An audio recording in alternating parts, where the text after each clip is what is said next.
Chernobyl, 30 anos. Domingo passado, nossos repórteres entraram na usina que explodiu no maior acidente nuclear da história. Hoje a gente vai mostrar como a radiação atingiu várias regiões da antiga União Soviética e afetou a vida no campo e nas cidades. A dona de casa e a mãe. Os ex-militares. O eletricista, o veterano de guerra. Histórias pessoais muito diferentes, mas com um traço comum: as vidas marcadas por Chernobyl.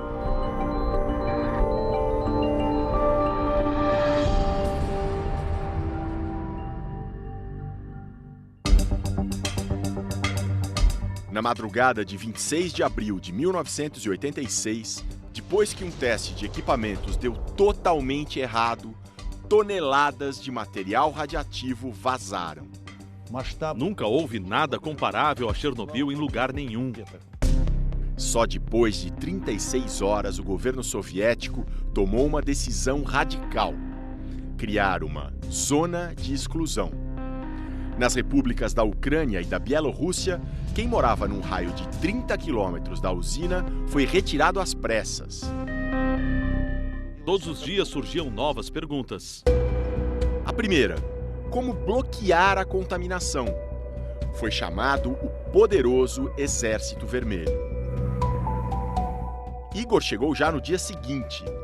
Nos deram a missão de conter o mais rapidamente possível as consequências da explosão. Jogar do ar uma substância especial para impedir a proliferação de substâncias radiativas na atmosfera, sem equipamento de proteção, só com máscaras. Andrei se apresentou 9 dias depois. Eu reparei que a vida tinha parado ali, porque eu via, do alto, os carros abandonados, as roupas ainda penduradas nas varandas. Os dois eram navegadores de helicópteros. Logo vieram os primeiros sintomas. Eu tinha náuseas durante os voos. Um gosto metálico nos dentes, a cabeça girando, náusea, dores no coração. Eles faziam parte dos chamados liquidadores. Receberam esse nome porque iriam liquidar a radiação. Eram cerca de 600 mil homens e mulheres.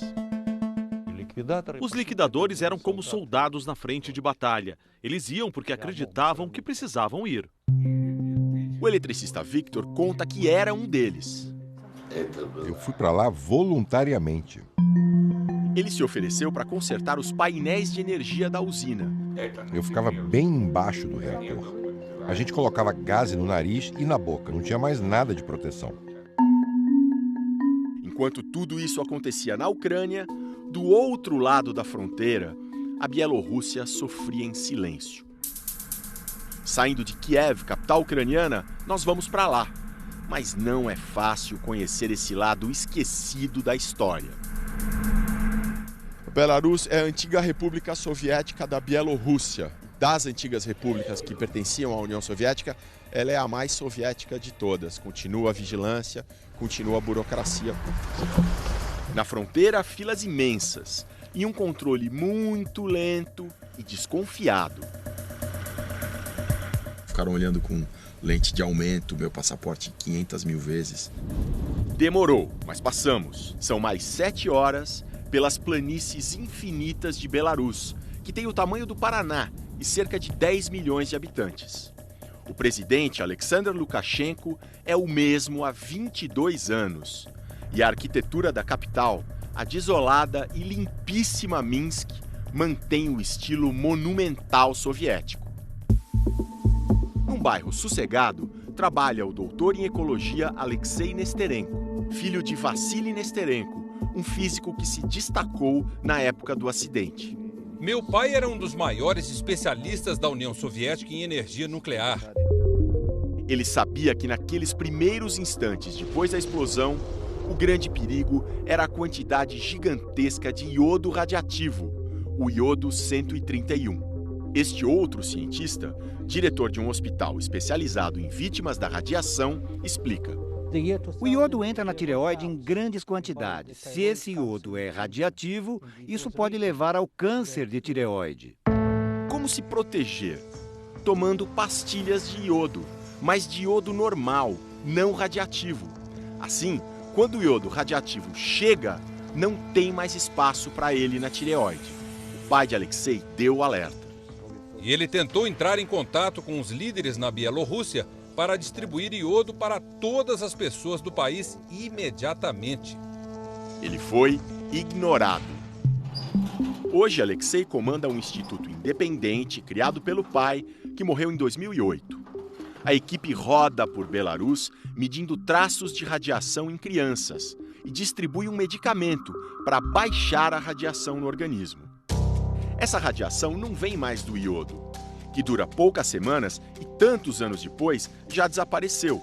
O vilão que ainda preocupa e que também vazou de Chernobyl é um velho conhecido dos brasileiros, o Césio-137, que demora muito mais para desaparecer.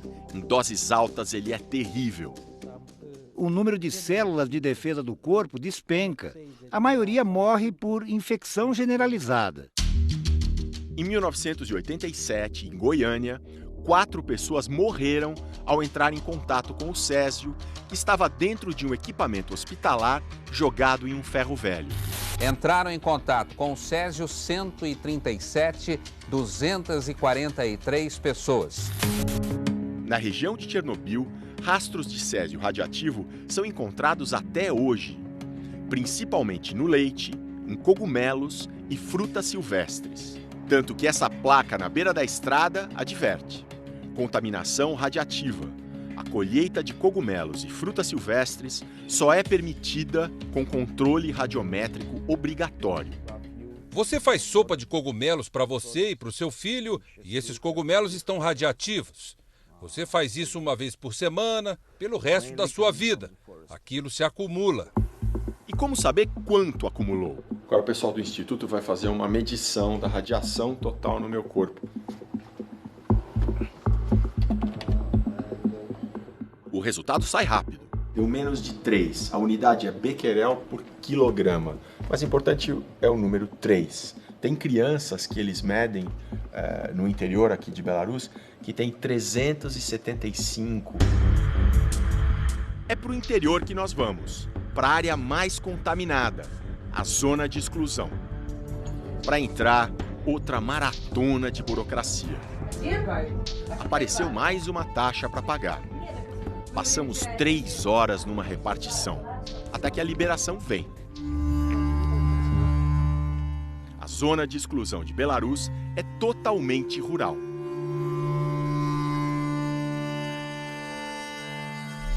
Nessa pedra vermelha está escrito que aqui era o vilarejo de Droniki, que tinha 232 habitantes e que todos eles foram retirados daqui em 1986.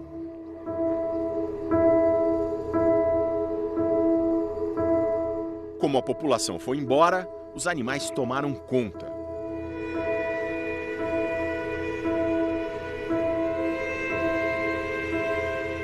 A gente pergunta se o guia já viu algum animal deformado pela radiação.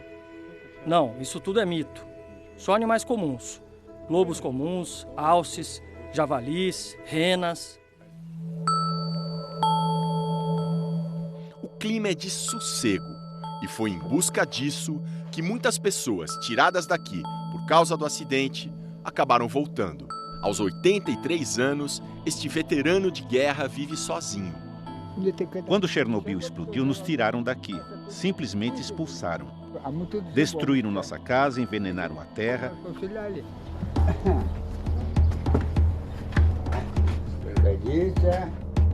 Ele mostra com orgulho o retrato de suboficial do exército. O vilarejo do Sr. Piotr se chama Sabali. Não fica mais dentro da zona de exclusão, mas é bem do lado. Chegou a ter 10 mil habitantes. Hoje só restam uns 30. Entre eles a Dona Evdokia. Quando Chernobyl explodiu, ela já morava aqui. Por causa da contaminação, foi transferida pelo governo para o outro extremo do país. Mas 2 anos depois, o coração falou mais alto. Eu tinha saudades, eu queria vir para casa. Nessa vila eu me casei, meu marido morreu e me mudaram para outro lugar. Mas eu voltei. A filha voltou também, para cuidar da saúde da mãe, hoje com 84 anos. Disseram que a radiação iria afetar os ossos. Isso é muito comum por aqui, atribuir as doenças à radiação. Mas qual será realmente o mal que a radiação de Chernobyl causa e ainda pode causar? Na verdade, ninguém sabe ao certo. Tanto que, no aniversário de 20 anos do acidente, as Nações Unidas soltaram esse documento aqui, um estudo chamado Fórum de Chernobyl. Foi uma bomba que caiu sobre a comunidade científica. Acho que esse documento apresenta só a metade da verdadeira dimensão da tragédia. É um texto conveniente. Segundo esse estudo, só dá para associar um tipo de doença ao acidente: câncer de tireoide em crianças. Foram cerca de 4.000 a 5.000 casos que resultaram somente em 20 e poucas mortes, porque é um câncer facilmente curável. Mas quem está com a mão na massa, lidando hoje com as crianças, enxerga outras coisas. Por exemplo, as crianças da região têm dificuldade para se concentrar e não aguentam fazer nem as atividades físicas mais simples. O polêmico documento da ONU também descarta uma relação direta entre a radiação do acidente e o aumento de outras doenças. Leucemia, câncer de estômago, outros tipos de câncer, como câncer de garganta, nada disso daria para relacionar com Chernobyl. Mas longe dos números frios dos relatórios, as histórias que ouvimos de quem combateu a radiação mostram uma outra realidade. Os navegadores de helicóptero Igor e Andrei se aposentaram cedo. Igor aos 35, Andrei aos 40. Tenho problemas no fígado, nas artérias, nos olhos. Não posso viver sem remédios. Todos os que enfrentaram a radiação têm problemas de saúde. Não há nenhuma exceção. Dos que conhecemos, o caso mais grave é o do eletricista Victor, que conta ter trabalhado embaixo do reator. Hoje, com 60 anos, ele tem catarata e câncer de tireoide. E luta para provar que a culpa é de Chernobyl.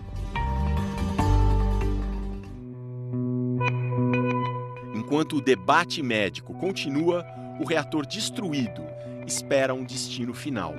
Vence este ano a validade do sarcófago de concreto, construído às pressas para conter a radiação.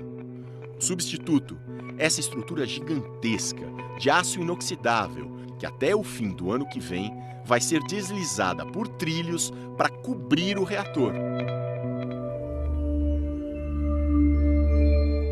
Pro bem ou pro mal, as histórias de pessoas como as senhorinhas da aldeia, do veterano de guerra e dos 3 liquidadores já estão escritas. Resta cuidar das crianças de hoje e tentar proteger as futuras gerações. Os engenheiros garantem que a nova cobertura vai mesmo lacrar o reator. A garantia é de 100 anos.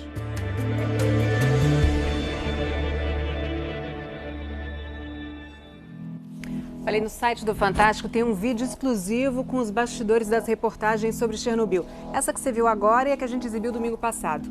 O visto que estava errado no passaporte, a vendedora mais solitária do mundo e até o caso do leite radioativo. Dá uma olhadinha lá, g1.com.br/fantástico.